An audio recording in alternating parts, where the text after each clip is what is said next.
여기 영국 케임브리지 대학교 수석 교수가 한국 문화는 중국과 일본 문화의 모방국이라 그저 더 강한 이웃 나라들의 문화를 모방했을 뿐이라고 논문 작업을 하고 있었는데요. 그런 그가 한국에 방문하면서 지적 자유를 얻었다고 하는데요. 어떻게 그가 한국을 방문해 자유를 얻었는지 오늘의 사연 시작해보도록 하겠습니다. 그 전에 잠시만 부탁드릴게요. 구독과 좋아요 버튼을 꾹 눌러주시면 오늘의 사연 제작에 큰 힘이 됩니다. 감사합니다. 그럼 바로 사연 시작하겠습니다. 케임브리지 대학교 창문으로 아침 햇살이 들어오면서 저는 눈을 뜨고 있었어요. 영국에 또 다른 비 오는 날이었죠. 창문에 빗방울이 부드럽게 떨어지는 소리가 들리고 있었습니다. 이게 제 평범한 일상이었어요.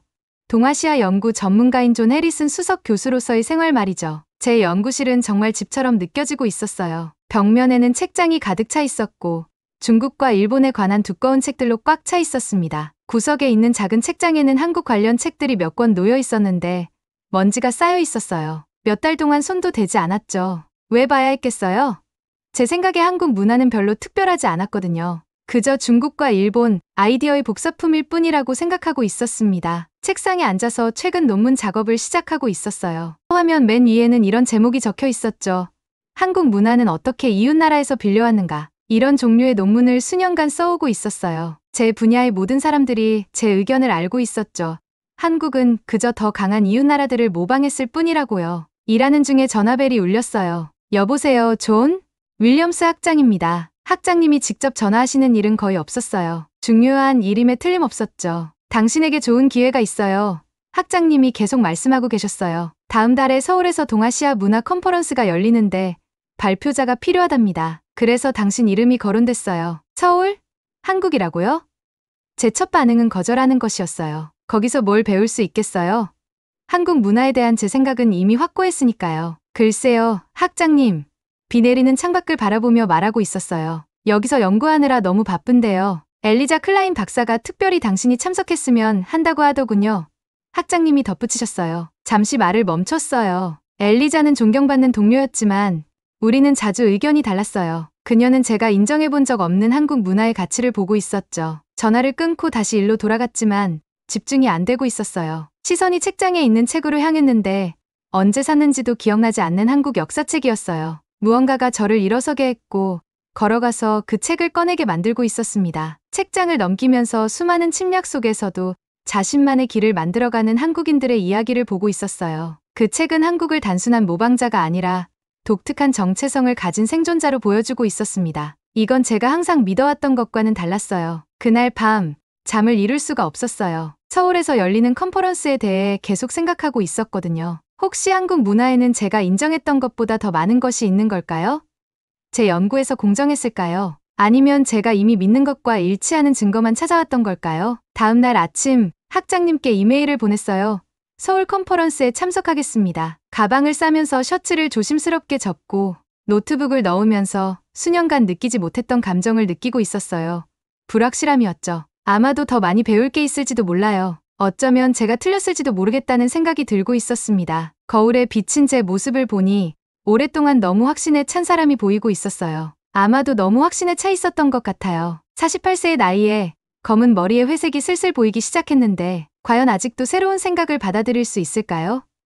아니면 이미 고정관념에 사로잡혀 있는 걸까요? 가방을 닫고 비 내리는 캠퍼스를 마지막으로 바라보고 있었어요. 그때는 몰랐지만 이 여행은 제가 한국 문화에 대해 알고 있다고 생각했던 모든 것을 바꿔놓을 거예요. 그리고 저 자신에 대한 생각도요. 인천공항에 비행기가 착륙하면서 제 미지의 세계로의 여행이 시작되고 있었어요. 비행기에서 내리며 저는 이웃 나라들을 따라하려는 구식 도시를 볼 거라 예상하고 있었죠. 하지만 제 앞에 나타난 건 숨이 멎을 정도로 빛나는 현대적인 공항이었어요. 유리 천장이 머리 위로 높이 솟아 있었고 매끈한 대리석 바닥이 앞으로 쭉 뻗어 있었습니다. 이곳은 제가 상상했던 한국의 모습이 아니었어요. 공항 밖으로 나오자 서울이라는 도시가 제 앞에 펼쳐지고 있었어요. 전통적인 곡선 지붕과 섞인 높은 유리 건물들의 바다였죠. 현대와 고대의 건축물이 나란히 서 있었는데 어느 쪽도 서로를 흉내 내려 하지 않고 있었어요. 이미 제 마음속에선 눈앞에 보이는 광경을 제 연구에서 만들어 놓은 깔끔한 틀에 맞추려고 애쓰고 있었습니다. 도착구역 건너편에서 키가 큰 남자가 친절한 눈빛으로 저에게 손을 흔들고 있었어요.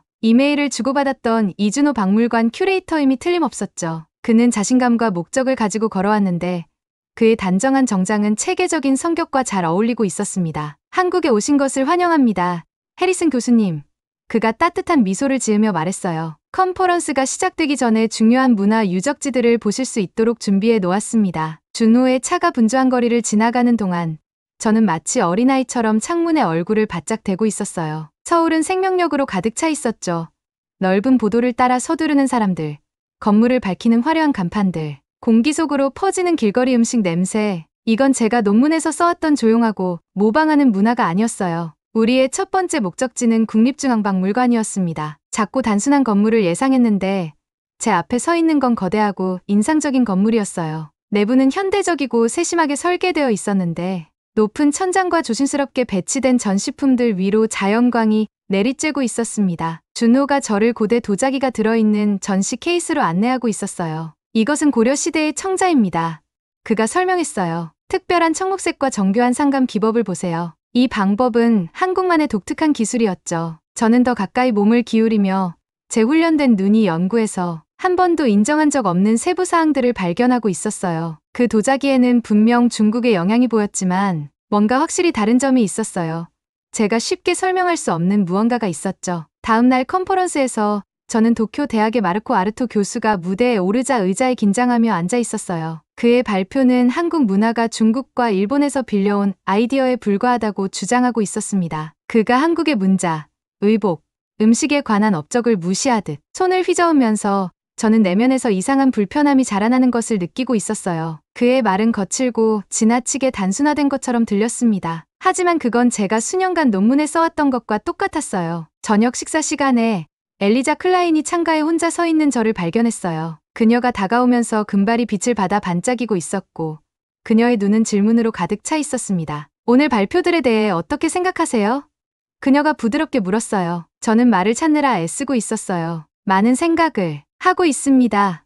겨우 이 말밖에 할 수 없었죠. 그날 밤 호텔방에서 저는 침대 위에 제 노트들을 펼쳐놓고 그것들을 바라보고 있었어요. 뭔가 맞지 않았습니다. 제가 직접 경험하고 있는 한국은 제 학술 연구에서 묘사했던 한국과 일치하지 않았어요. 어제 도착했던 자신감 넘치는 교수는 이제 모순의 바다에서 길을 잃은 것 같은 기분이 들고 있었습니다. 저는 창밖으로 서울의 도시 불빛을 바라보고 있었어요. 밤하늘을 배경으로 별처럼 깜빡이는 불빛들이었죠. 제 여정은 이제 막 시작되었지만 이미 제 확신의 벽이 금이 가기 시작하고 있었습니다. 제가 알고 있다고 생각했던 모든 것에 도전하는 또 다른 발견은 무엇이 있을까요? 아침 햇살이 호텔 방 커튼을 통해 들어오고 있었어요. 준호가 특별한 방문이라고 설명했던 일정을 준비하면서 저는 넥타이를 바로 잡고 있었죠. 과연 무엇이 제 학문적 관점에 더 도전할 수 있을지 궁금했어요. 이미 서울은 제가 예상하지 못했던 것들을 보여주고 있었으니까요. 준호가 저를 독특한 건축 양식의 현대적인 건물로 데려갔어요. 국립한글박물관이었죠. 저는 항상 한글,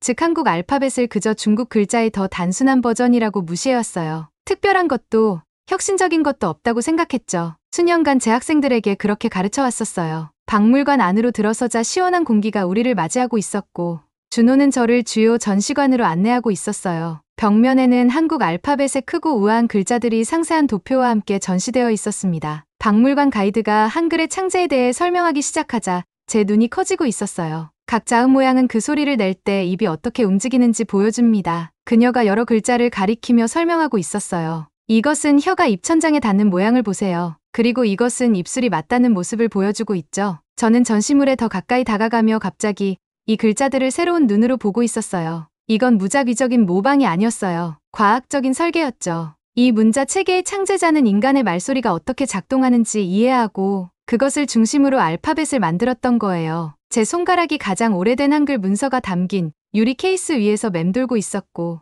이 새로운 이해로 제 마음이 빠르게 달리고 있었습니다. 세종대왕은 일반 사람들이 쉽게 읽을 수 있도록 한글을 만드셨어요.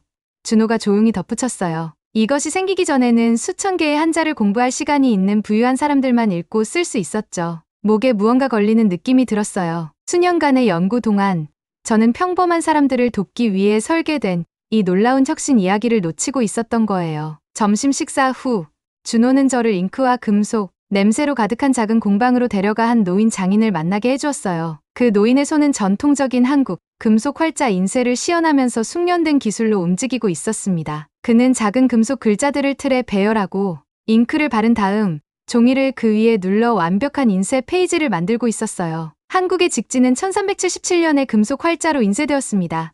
준호가 설명했어요. 그건 유럽의 구텐베르크 성경보다 78년이나 앞선 거죠. 제 학문적 세계가 축을 중심으로 기울고 있었어요. 저는 인쇄 기술이 유럽에서 아시아로 퍼졌다는 내용의 논문을 여러 편 써왔지만 한국이 이 기술을 먼저 개발했다는 사실은 한 번도 인정한 적이 없었습니다. 그날 저녁 저는 혼자서 전통시장을 돌아다니고 있었어요. 가게 입구에는 알록달록한 천들이 걸려 있었고 달콤하고 매운 음식 냄새가 공기를 가득 채우고 있었죠. 상인들은 손님들에게 말을 걸고 있었고 아이들은 가판대 사이를 뛰어다니며 웃고 있었어요. 이곳은 독특한 에너지로 생기가 넘치고 있었습니다. 빌려온 것도 모방한 것도 아닌 뚜렷하게 한국적인 느낌이었죠. 좁은 골목으로 들어섰다가 곧 길을 잃었다는 것을 깨달았어요. 익숙하지 않은 간판들과 구불구불한 길이 저를 혼란스럽게 만들고 있었죠. 채소를 파는 한 할머니가 제 걱정스러운 표정을 알아차렸어요. 언어 장벽에도 불구하고 그녀는 친절하게 웃으며 주요거리로 돌아가는 길을 가리켜 주었고 심지어 제가 올바른 방향으로 가고 있는지 확인하기 위해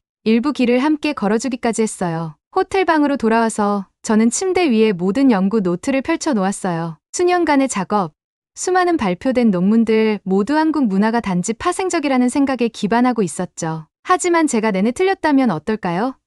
제 이론에 맞는 사실만 선택하고 다른 모든 것을 무시해왔다면 어떨까요? 제 경력 내내 쌓아온 확신의 벽이 주변에서 무너지기 시작하고 있었어요. 저는 창밖으로 서울의 스카이라인을 바라보고 있었는데 그곳에는 고대 궁전 지붕이 현대적인 고층 빌딩과 나란히 서 있었습니다. 그 건물들처럼 저도 과거와 새로운 미래 사이에 끼어 있었어요. 제가 항상 믿어왔던 것과 지금 진실이라고 발견하고 있는 것 사이에서요. 동시에 길을 잃은 듯하면서도 발견한 듯한 느낌이 들고 있었어요. 제 학문적 정체성이 근본부터 흔들리고 있었지만 뭔가 새롭고 더 정직한 것이 그 자리를 채워가고 있는 것 같았습니다. 호텔 방에서 발표 자료를 정리하면서 제 손이 떨리고 있었어요. 오늘은 컨퍼런스 마지막 날이었고 저는 불과 2시간 후에 발표할 예정이었죠. 제 발표 제목은 여전히 동아시아의 문화적 차용과 적응이었지만 준비한 내용은 한국에 오기 전에 계획했던 것과 완전히 달라져 있었습니다. 아침 햇살이 창문을 통해 들어와 책상 위에 펼쳐진 종이들을 밝게 비추고 있었어요. 저는 새벽 4시부터 깨어 있었고 모든 내용을 다시 쓰고 있었죠. 어떻게 동료들 앞에 서서 한국 문화가 그저 이웃나라들의 복사품일 뿐이라는 예전 생각을 발표할 수 있겠어요? 이번 주에 보고 배운 모든 것들 후에는 그런 오래된 믿음들이 공허하고 잘못된 것처럼 느껴지고 있었습니다. 깊게 숨을 들이쉬며 거울에 비친 제 모습을 바라보고 있었어요. 넥타이는 완벽하게 반듯했고 재킷도 깔끔하게 다려져 있었지만 제 눈은 내면의 갈등을 보여주고 있었죠. 이건 단지 발표에서 몇 가지 요점을 바꾸는 것만이 아니었어요. 제 한국학 연구 접근 방식 전체가 잘못되었다는 것을 인정하는 일이었죠. 제 연구를 아는 사람들 앞에 서서 제가 틀렸습니다라고 말하는 일이었어요. 제가 들어서자 컨퍼런스장은 조용한 대화 소리로 웅웅거리고 있었어요. 줄에서 마르코 아르토를 발견했는데 그의 표정은 항상 그렇듯 자신감 있고 무시하는 듯했죠. 준호는 뒤쪽에 앉아 격려하는 듯한 고개 끄덕임을 보내고 있었어요. 엘리자 클라인이 중간 섹션에서 저와 눈을 마주치며 따뜻하게 미소 짓고 있었습니다. 제 심장이 너무 크게 뛰어서 모든 사람이 들을 수 있을 것 같았어요. 컨퍼런스 주최자가 저를 소개하며 많은 출판물과 업적을 나열하고 있었습니다. 한마디 한마디가 제 어깨에 짐처럼 느껴지고 있었어요. 그 논문들은 불완전한 연구, 제가 보고 싶은 것만 보는 방식으로 쓰여진 것이었으니까요. 연단에 올라 새 발표 자료를 조심스럽게 놓았어요. 방 안이 조용해지고 있었죠. 수십 개의 눈동자가 기대에 찬 표정으로 지켜보고 있었어요. 제 경력 내내 펼쳐왔던 익숙한 주장들을 기다리고 있었죠. 수년 동안 제 목소리가 떨리기 시작했어요. 저는 한국 문화가 주로 중국과 일본의 영향을 받은 적응물로 존재한다고 주장해왔습니다. 잠시 멈추며 제가 말하려는 것의 무게를 느끼고 있었어요. 오늘 저는 제 연구가 불완전했다는 것을 여러분께 말씀드려야겠습니다. 청중 사이로 작은 소란이 일고 있었어요. 마르코 아르토가 깊게 찌푸리는 모습이 보였고 엘리자는 관심을 보이며 앞으로 몸을 기울이고 있었습니다. 서울에서의 시간은 무시할 수 없는 한국 문화의 혁신 증거를 제게 보여주었습니다. 제 목소리가 점점 강해지고 있었어요. 한글의 과학적 설계부터 구텐베르크보다 앞선 발전된 금속 활자 인쇄까지 저는 한국만의 창의성과 독창성을 보여주는 업적들을 관찰했습니다. 그 후 30분 동안 저는 한국에서 직접 목격한 예시들을 하나씩 발표하고 있었어요. 독특한 상감 기법을 가진 청자 도자기를 설명했고 한글 창제 뒤에 있는 과학적 원리도 설명했어요. 유럽에서 비슷한 기술이 나타나기 훨씬 전에 생산된 한국의 가장 초기 인쇄 책들의 이미지도 보여주고 있었습니다. 하나하나 설명할 때마다 제 어깨에서 무거운 짐이 덜어지는 느낌이 들고 있었어요. 그래요. 동아시아 전역에 문화적 차용이 있었습니다. 모든 문화는 서로 영향을 주고받으니까요. 하지만 한국은 그런 영향을 받아 독특한 자신만의 것을 만들어냈고 그건 제가 지금까지 보기를 거부해왔던 것이었죠. 제 발표가 끝났을 때 방 안은 몇 초 동안 조용했어요. 그러다가 엘리자가 박수를 치기 시작했고 준호와 다른 많은 사람들이 따라서 박수를 치고 있었습니다. 모든 사람이 동참한 것은 아니었어요. 마르코 아르토는 팔짱을 단단히 끼고 앉아 있었고 그의 얼굴은 못마땅한 표정으로 어두워져 있었죠. 질문 시간에 마르코가 일어섰어요. 해리슨 교수님. 그의 목소리는 차갑게 들리고 있었어요. 당신은 학문적 엄격함을 감상으로 바꾼 것 같군요. 어떤 구체적인 증거가 당신의 평생의 입장을 그렇게 극적으로 바꾸었나요? 저는 그의 시선을 흔들림 없이 마주보고 있었어요. 더 이상 그의 비판에 위축되지 않았죠. 증거는 항상 거기 있었습니다. 아르토 교수님, 저는 단지 그것을 찾지 않았을 뿐입니다. 제 방법론적 오류는 결론부터 시작하고 그것을 확인하는 증거만 찾는 것이었습니다. 그날 저녁, 준호가 저를 지역학자들과의 작은 저녁 식사에 초대했어요. 레스토랑은 따뜻하고 정겨웠으며 맛있는 향기가 공간을 가득 채우고 있었죠. 우리는 아직 이름을 배우고 있는 다채로운 요리들이 가득한 낮은 테이블 주변의 방석에 앉아 있었어요. 한 노교수가 작은 막걸리 잔을 저를 향해 들고 있었습니다. 취향보다는 증거를 따르는 정직한 학문에게 그가 친절한 미소를 지으며 말했어요. 음식이나 술과는 관계없는 따뜻함이 느껴지고 있었어요. 이 학자들은 제 마음의 변화를 판단 없이 환영해주고 있었죠. 그들은 새로운 증거를 바탕으로 생각을 바꾸는 것이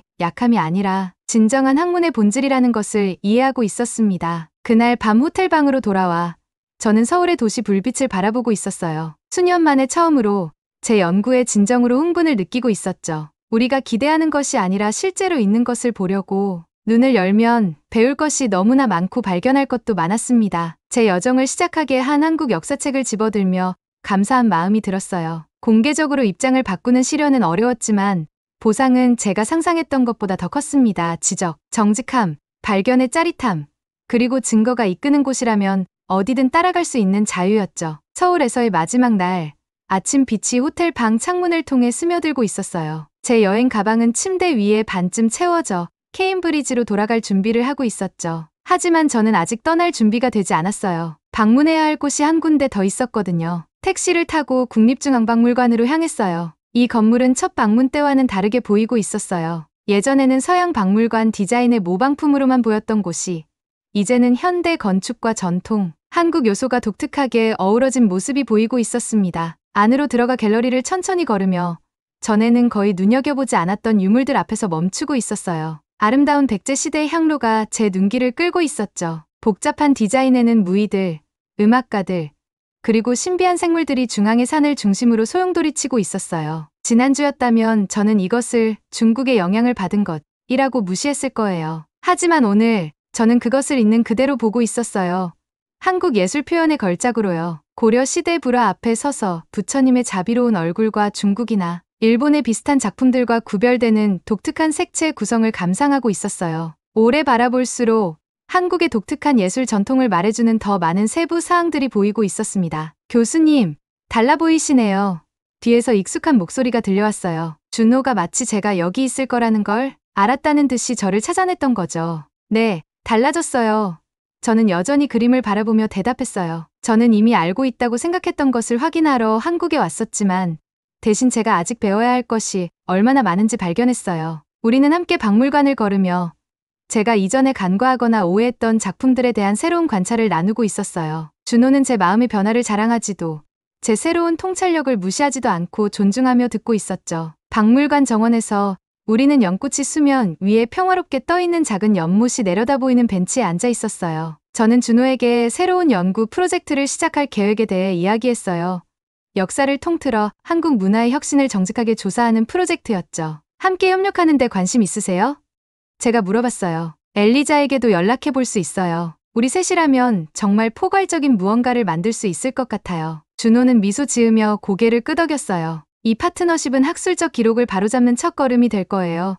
제 자신의 기억까지도 포함해서요. 그날 오후 저는 영국으로 돌아가는 비행기에 탑승했어요. 비행기가 이륙하면서 아래에서 점점 작아지는 서울을 내려다보고 있었어요. 제가 알고 있다고 생각했던 모든 것에 도전했던 이 도시는 이제 제 마음속에 특별한 자리를 차지하고 있었습니다. 긴 비행 동안 노트북을 꺼내서 새로운 연구 방향에 대한 계획을 스케치하기 시작했어요. 제가 이전에 출판한 모든 것을 다시 검토해야 할 것이고, 과거의 실수를 공개적으로 바로잡을 만큼 용기를 내야 할 거예요. 가장 중요한 것은 모든 미래 작업에 겸손함과 열린 마음으로 접근해야 한다는 점이었죠. 마침내 케임브리지에 도착했을 때 익숙한 회색 하늘과 오래된 돌 건물들이 저를 맞이하고 있었어요. 제 사무실은 제가 떠났을 때와 똑같이 보였지만 2주 전에 떠났던 그 사람과 저는 같은 사람이 아니었어요. 저는 즉시 책장을 재정리하기 시작했어요. 한국 역사와 문화에 적절한 공간을 마련해주면서요. 벽에서 제 논문들을 몇 개 내려놓고 서울에서 찍은 사진들로 대체했어요. 제 여정과 배운 것들을 상기시켜주는 것들이었죠. 다음 날 아침, 제 대학원생들이 학기 첫 세미나를 위해 도착했어요. 그들은 즉시 사무실의 변화를 알아차렸고 호기심 어린 눈으로 새 책과 사진들을 살펴보고 있었습니다. 오늘 그들이 자리에 앉자 제가 말했어요. 우리는 동아시아의 문화적 영향에 대한 몇 가지 기본 가정들을 검토할 거예요. 여러분이 이전에 제가 가르쳤던 모든 것에 도전하길 바랍니다. 제 자신의 논문들부터 시작해서요. 그들의 놀란 표정이 저를 미소 짓게 했어요. 좋은 교수는 학생들에게 도전을 줘야 해요. 하지만 최고의 교수는 학생들이 자신에게도 도전하도록 허용하죠. 그날 저녁, 저는 제 가장 중요한 작업이 될 것을 서문을 쓰기 시작했어요. 한국 문화의 혁신 편견을 넘어 진실을 향해. 펜이 종이 위를 움직이는 동안 서울에 처음 도착했던 완고하고 폐쇄적인 교수에서 제가 얼마나 멀리 왔는지 생각하고 있었어요. 저는 이렇게 썼어요. 진실을 발견하는데 가장 큰 장애물은 무지가 아니라 지식의 환상입니다. 이 작업은 제 자신의 학문적 각성을 나타냅니다. 지적 성장을 위해서는 가장 편안한 확신들을 끊임없이 의문시해야 한다는 인식이죠. 지는 햇살이 제 책상 위로 긴 그림자를 들이우며 제 여정을 시작하기에 한 한국 역사책의 페이지들을 밝히고 있었어요. 저는 이제 진정한 학문이란 확립된 입장을 방어하는 것이 아니라 증거가 이끄는 대로 따라가는 것이라는 점을 이해하고 있었습니다. 그것이 우리가 틀렸다는 것을 인정하는 것을 의미할지라도요. 한국으로의 여행은 제 학문적 관점 이상의 것을 바꿨어요. 그것은 제게 어떤 나이에도 우리가 여전히 성장하고 배우고 새로운 눈으로 세상을 볼 수 있다는 것을 가르쳐 주었어요. 진정한 모험은 먼 나라로 여행하는 것이 아니었어요. 그 나라가 제가 세상과 자신을 보는 방식을 변화시키도록 허용하는 것이었죠. 오늘의 영상은 여기까지입니다. 오늘의 사연 재밌게 보셨다면 구독과 좋아요 꼭 부탁드립니다. 사랑합니다.